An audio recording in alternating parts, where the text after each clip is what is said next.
Assalamualaikum warahmatullahi wabarakatuh. Hai, kembali lagi dengan saya Wahyu Rustu Putri. Di sini saya akan menjelaskan sedikit tentang materi kasus pelanggaran hak asasi manusia dalam perspektif Pancasila untuk memenuhi tugas mata kuliah strategi pembelajaran yang diampu oleh dosen pembimbing Bapak Didi Iswahyudi. Oke, langsung saja kita masuk ke dalam sub-sub materi yang akan kita bahas kali ini tentang kasus-kasus pelanggaran hak asasi manusia dalam perspektif Pancasila. Untuk yang pertama, kita masuk dalam submateri substansi hak asasi manusia dalam Pancasila. Untuk submateri yang kedua yaitu ciri-ciri khusus hak asasi manusia, dan yang ketiga yaitu hak asasi manusia dalam nilai ideal Pancasila, dan yang keempat hak asasi manusia dalam nilai-nilai instrumental Pancasila.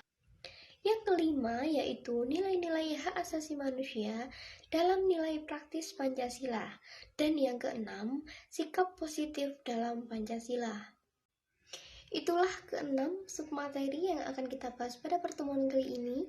Tanpa panjang dan lebar, yuk mari kita langsung masuk ke dalam materi yang pertama, yaitu tentang substansi hak asasi manusia dalam nilai Pancasila. Substansi hak asasi manusia dalam nilai Pancasila. Salah satu karakteristik hak asasi manusia yaitu bersifat universal. Apa sih universal itu? Universal dalam hak asasi manusia merupakan hak yang diperoleh manusia sejak lahir tanpa membeda-bedakan dari ras, suku, agama, maupun budaya. Penegakan HAM pada setiap negara tentunya berbeda karena setiap negara memiliki ideologi yang tidak sama. Contohnya saja di Indonesia. Indonesia penegakan HAM melalui ideologi Pancasila, dikarenakan Pancasila merupakan dasar dari negara Indonesia itu sendiri. Selanjutnya kita akan membahas kepada submateri yang kedua, yaitu tentang ciri-ciri khusus yang ada dalam hak asasi manusia. Dalam hak asasi manusia terdapat 4 ciri khusus, yaitu yang pertama bersifat hakiki, yaitu hak asasi manusia ada sejak lahir. Dan yang kedua bersifat universal, yaitu hak asasi. Terdapat 4 ciri khusus hak asasi manusia, yaitu yang pertama hakiki, yang berartikan hak asasi manusia ada sejak manusia itu lahir. Dan yang kedua universal, yang artinya hak asasi manusia itu ada dengan tidak membeda-bedakan berdasarkan jenis, ras, suku, agama, maupun budaya.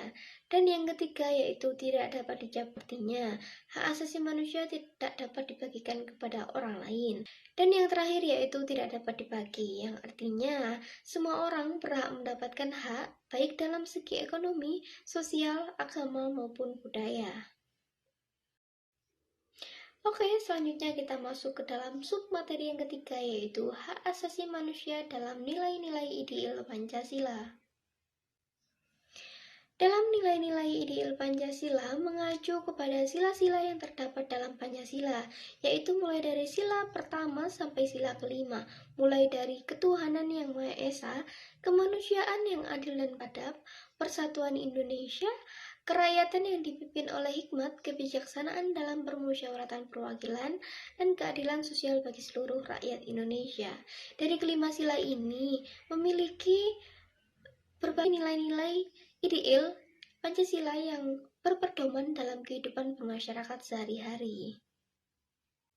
Selanjutnya kita masuk ke dalam pembahasan setiap nilai-nilai Pancasila yang mengandung nilai ideal yang dijadikan berpedoman bagi kehidupan bermasyarakat. Kita akan bahas mulai dari sila pertama, yaitu Ketuhanan yang Maha Esa.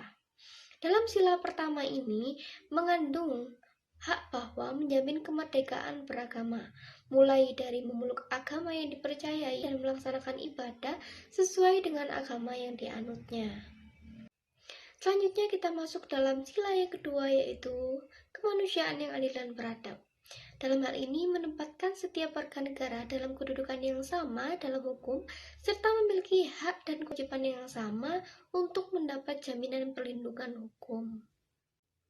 Selanjutnya kita masuk dalam pembahasan sila yang ketiga, yaitu persatuan Indonesia, di mana dalam hal ini mengamankan rasa persatuan dan kesatuan berdasarkan berbagai perbedaan yang dimiliki oleh bangsa Indonesia, mulai dari adanya perbedaan ras, suku, jenis agama, budaya, maupun bahasa.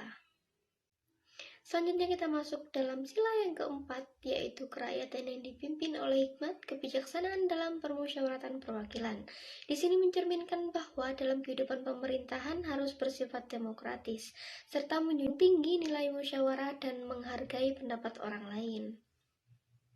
Selanjutnya kita masuk ke dalam pembahasan sila kelima dalam Pancasila, yaitu keadilan sosial bagi seluruh rakyat Indonesia, di mana dalam hal ini setiap orang harus mengakui adanya hak yang dimiliki orang lain dan yang dimilikinya. Nah, itulah beberapa pembahasan dari kasus-kasus pelanggaran HAM dalam perspektif Pancasila. Sekian review materi dari saya, kurang lebihnya saya mohon maaf. Wassalamualaikum warahmatullahi wabarakatuh.